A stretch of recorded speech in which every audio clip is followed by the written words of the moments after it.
What's up, friends of the good mood, this is Manni and welcome to my second monthly video montage. This time you will see my contribution to the 13k war that was going on precisely 1 month ago. So I have that video footage for quite a while, I just haven't been able to use it yet. What you can see here in this video is Vega conflict at its finest, not because of skills, okay? That's not what I mean.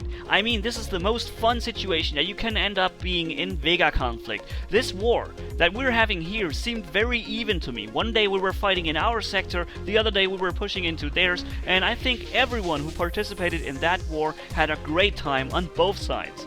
And we have a lot of great alliances involved here. On the one side we have ICU, so Iron Core United 1, 2, 3 and 4. We have Dragons, we have Blaza, those Russian dudes with the stars inside their names. We have Driving Under the Influence 1 and 2. We have YUG or Yak, we have Gillas or Gillas and Omak. On our side, I spotted UNK, so Unknown Reaper Corps, a few Goats, Sin, Elysium and Subgroup, Torch, Special Warfare Dev Group, JNDR, MMMs, GG, GSAD, and Vodka. And I'm sure that there were a few more alliances and people involved, but those are just the ones that I have seen, okay?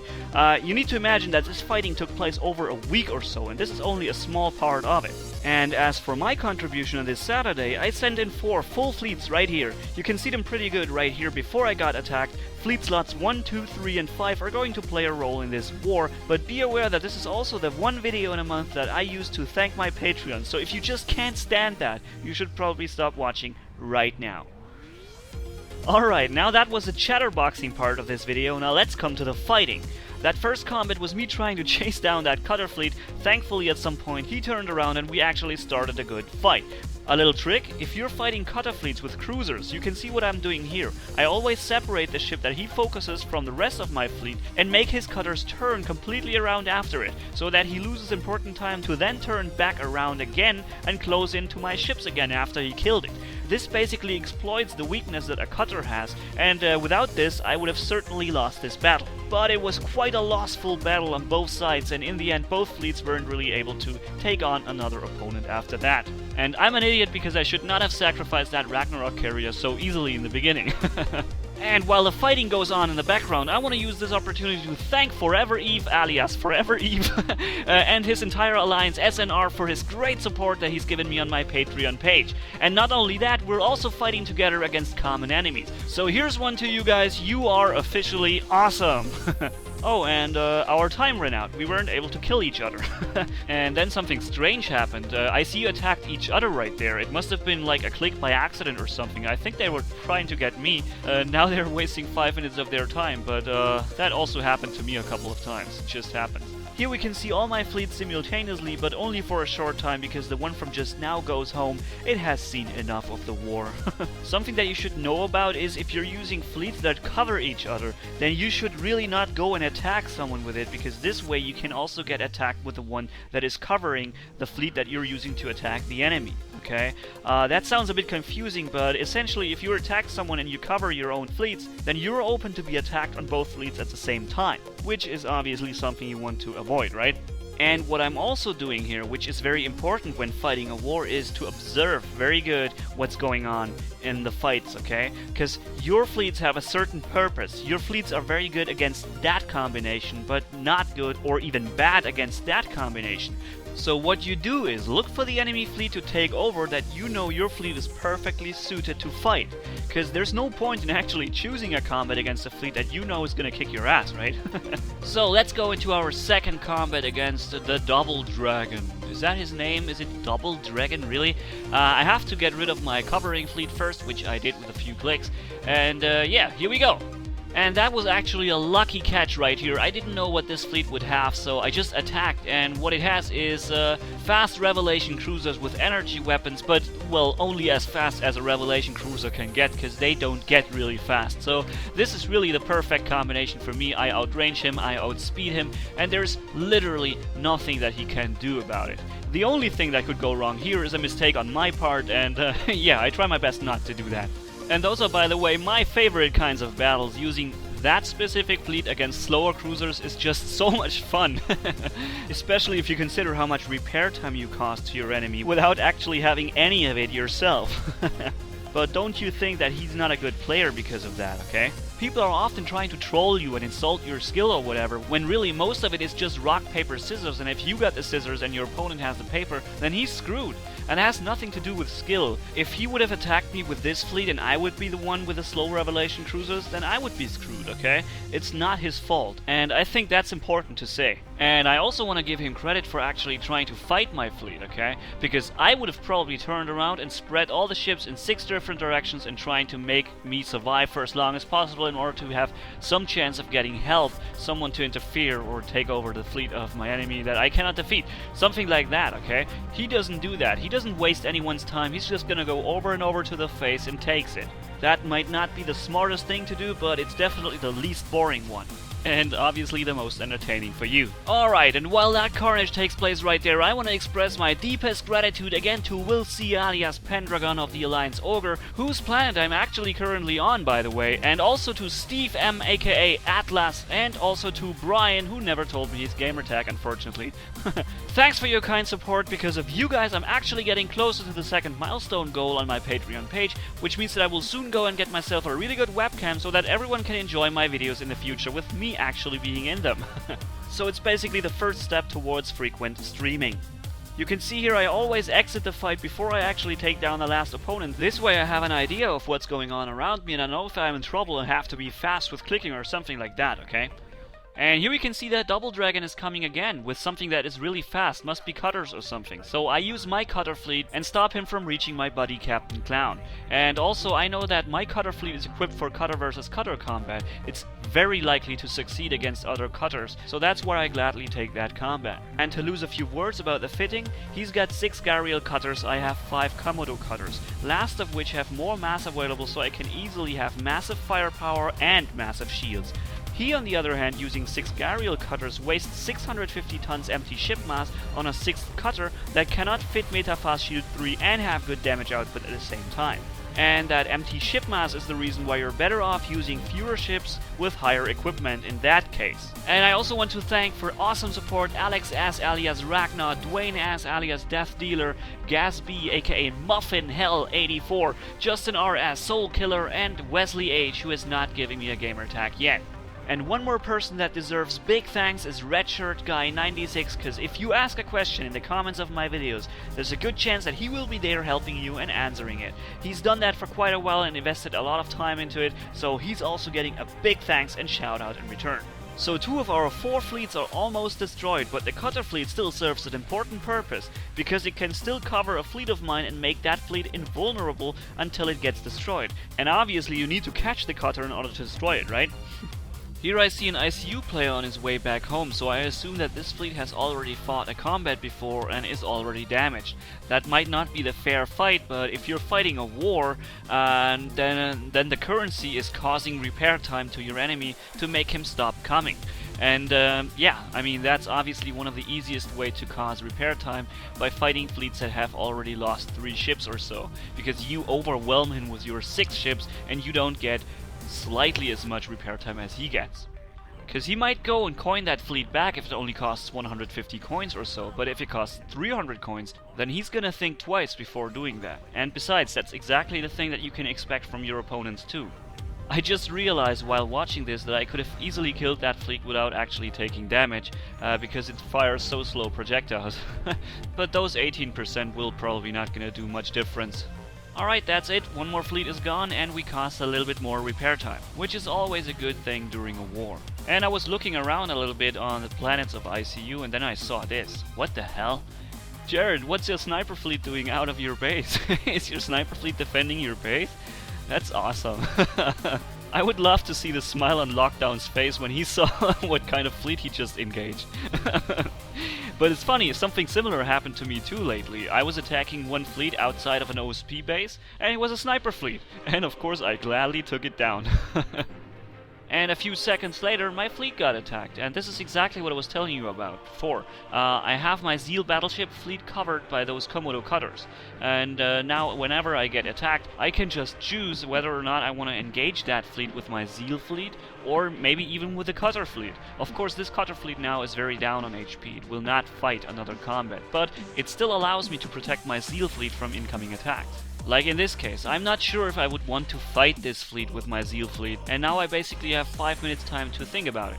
And also there's a chance that my allies see this battle and think, oh my god, I have just the right fleet to take out his fleet, and they come to do so. Now I need to pull back my Zeal fleet, because it seems like they got in position to kill the cutter fleet with the next attack, so I bring my other fleet, disband the escort with the cutters, and form a new escort with the APOC carrier fleet now.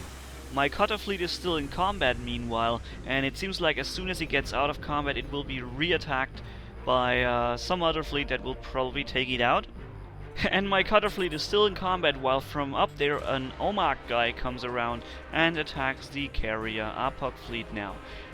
Yeah, that one is still good to go, has a lot of HP, and yeah, I don't know, he has a fleet of half-killed cutters. He's probably not going to engage, right?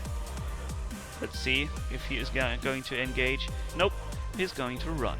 Wouldn't make any sense to attack that, and I also don't consider this fleet holding. He did not know what I have in that fleet, so he doesn't know if he can attack it or not. I say that because some people would already consider this fleet holding. I disagree. So I managed to pull out my cutter fleet again. They didn't attack it, and yeah, I can use it again to cover my Zeal fleet maybe later or whatever. Let's see. I will certainly not send it home because it's very useful to have it still around. And what's going on here? Still nothing. Okay. Man, it's so funny. He thought I didn't see it coming, but I did, and he was trying to flank my carrier with the cutters, but yeah. Obviously, I watched him the whole time, and I know that I have a Meta-Fast Shield 3 on this carrier. There's no way on earth he's gonna be able to take that down so quickly. And I got attacked in the background. Which fleet is it? Again, the cutter fleet. What the hell? I sent it back almost to our gate. Why are they still attacking it? That's so funny. Okay, well, those things are going to do that, and that's all I need to do. Look where they are! They still get attacked. What's going on there? I have 2 more fleets sitting before the cutter, and yet they fly around those and attack the cutter every time. Oh, and we finally have a real fight at our hands. Fleet versus fleet combat against Terra Nova. Terra Nova. Wasn't that a Jurassic Park-like TV show that has been stopped in Season 2 or something like that? Might be. I might also confuse something, not sure, but I think it was. Anyway, this level of technology has nothing to do with dinosaurs, so let's go and take some ships apart. I noticed that he has Echo Rays, so I made some gaps between my ships, and also to increase the odds that he tries to attack my carrier that has Meta-Fast Shield 3. That would be awesome. And I also see that he has 5 net torpedoes in that fleet. That's totally overkill. He sacrifices so much potential damage output in doing that. And yes, he actually goes for my carrier. It takes like forever to get that shield down. And I think he realized, because he now started to switch the target over to ships again. It's the second fleet that I'm fighting. Okay, granted the first one was only half a fleet, but still, I'm still over 60%. Nah, not over anymore, but yeah. One ship is down and the other one is... okay, it still lives, but it has such a low amount of armor now that any shot will probably kill it, even though it still has shields up. The cutter fleet that has been attacked by this Blaza guy scouted myself a really nice target for my Zeal battleship fleet, so what I'm doing here is synchronizing the arrival of my Zeal fleet with the end of the combat of that cutter fleet, so I can immediately take over the combat and have fun with its slow raptures. Here we see 16 seconds still on the clock, and let's see where the Zeal fleet is. It's coming, and it's really close. It will be there in around 10 seconds or something like that. We already disband the escort and make sure to have the right fleet equipped and selected. As soon as this button down there switches over to attack, I click it as fast as I can. Boom! There we go. And once again, I covered the other fleet with those cutters so I can send it home without having to worry about it, and direct my attention to that poor guy that I know already, because of those cutters, won't stand a chance against this fleet. Do you notice how freaking important that cutter fleet is? It does not only give your allies a chance to fight the enemies that they want to fight, it also protects your fleets from getting destroyed or attacked by the wrong fleets, and it also gives you a chance to scout yourself the fleets that you want to engage, even if it's half destroyed. Unless your enemy brings a cutter fleet of his own to finish it off, it will keep you running.